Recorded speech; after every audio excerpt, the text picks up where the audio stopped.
Swastiastu. Assalamualaikum warahmatullahi wabarakatuh. Salam sejahtera untuk kita semua. Salam, namo buddhaya, salam harmoni. Selamat pagi, selamat siang maupun selamat malam. Di sini kelompok kami akan mempresentasikan materi tentang Group Broken Access Control. Sebelum kita memulai, izinkan saya menyampaikan sedikit pengantar tentang Broken Access Control. Broken Access Control ini merupakan salah satu celah keamanan yang terjadi ketika sistem tidak dapat membatasi akses pengguna dengan data atau fitur yang seharusnya tidak diperbolehkan. Dalam konteks kelompok ini, hal ini sering berkaitan dengan kesalahan pengaturan hak akses antar pengguna dalam suatu sistem. Nah, sebelum lanjut menjelaskan ke dalam dalam materi, izinkan saya perkenalkan diri terlebih dahulu. Perkenalkan, nama saya Syahrul Adiaksa dengan NIM akhir 03. Perkenalkan, nama saya Dinar Furis Matupang dengan NIM akhir 036. Perkenalkan, Perkenalkan, nama saya Ide Juliantara dengan NIM akhir 020.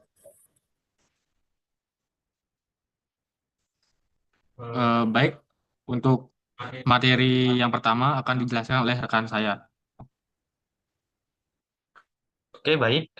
Seperti dikatakan, broken access control itu adalah suatu kerentanan keamanan, yaitu kegagalan sistem dalam menegakkan batasan akses pengguna. Eh, Hal pertama yang harus kita luruskan yaitu perbedaan antara autentikasi dan otorisasi.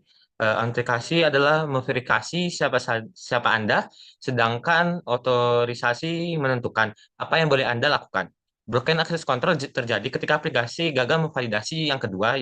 Banyak developer jatuh pada isu keamanan antarmuka, menyembunyikan tombol admin dari pengguna biasa, tetapi lupa memblokir endpoint API-nya di sisi backend. Jika penyerang mengakses URL atau API tersebut secara langsung, sistem memprosesnya tanpa validasi hak aksesnya. Lalu akar masalah terjadinya broken access control. Akar masalahnya mengapa kerentanan ini menjadi nomor satu dalam ke-10 kerentanan keamanan, yaitu pada pergeseran struktur perangkat lunak. Aplikasi modern sangat bergantung pada API dan SPA seperti REC atau Vue. Seringkali developer memindahkan logika routing dan visibilitas ke sisi klien. Masalah teknisnya muncul ketika backend berasumsi bahwa setiap request yang masuk sudah divalidasi oleh frontend. Eh, ini adalah asumsi yang sangat berbahaya. Penyerang dapat mencegah dan memodifikasi permintaan menggunakan proxy tools seperti Burp Squad melewati kontrol antarmuka sepenuhnya. Lalu juga terlalu percaya pada input dari sisi klien. Eh, Parameter URL, hidden files, token yang dimanipulasi. Baik, terima kasih atas waktunya. Di sini saya akan menjelaskan tentang anatomi ancaman, di mana berupa faktor serangan teknis.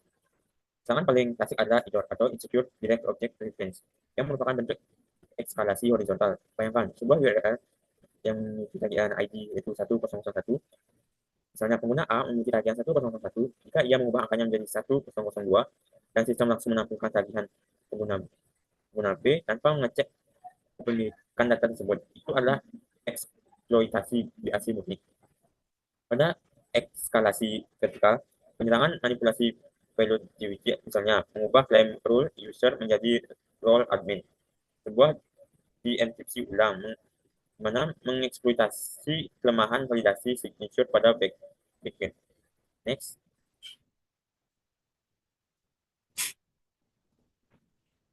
Nah, ini ada dampak kritis terhadap integritas sistem. Dalam konteks keamanan komputer, eksploitasi BAC menghancurkan prinsip TIA atau denial secara instan, terutama konfidensialitas dan integritas. Ini bukan sekedar bug, ini adalah pintu masuk menuju data branch masif. Jika seorang penyerang bisa mengakses API, dapat mengubah password atau penghapusan basis data karena kontrol akses yang rusak, lalu kebocoran data sensitif seperti rekam medis, data finansial, dan lainnya. Dan akan ada modifikasi atau penghapusan data tanpa izin. Next.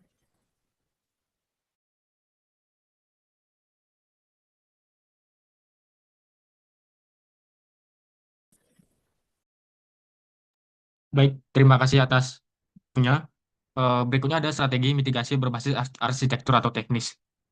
Di sini untuk memitigasi organisasi harus mengubah pola pikir menjadi zero trust.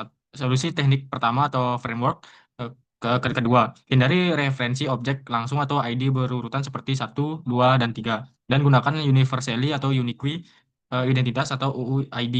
Yang ketiga, logika otorisasi tidak boleh tersebar di setiap fungsi controller.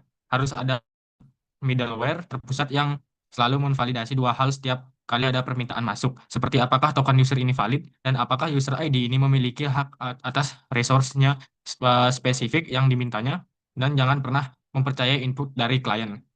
Next. Baik, kemudian di kesimpulan materi presentasi kelompok kami ini, keamanan komputer adalah berkesinambungan, bukan lapisan cat di akhir pengembangan. Kemudian broken access control ini adalah ancaman logika yang membutuhkan kode review dan arsitektur yang solid, dan validasi otorisasi wajib dilakukan di tingkat server atau backend, bukan antar muka pengguna atau frontend.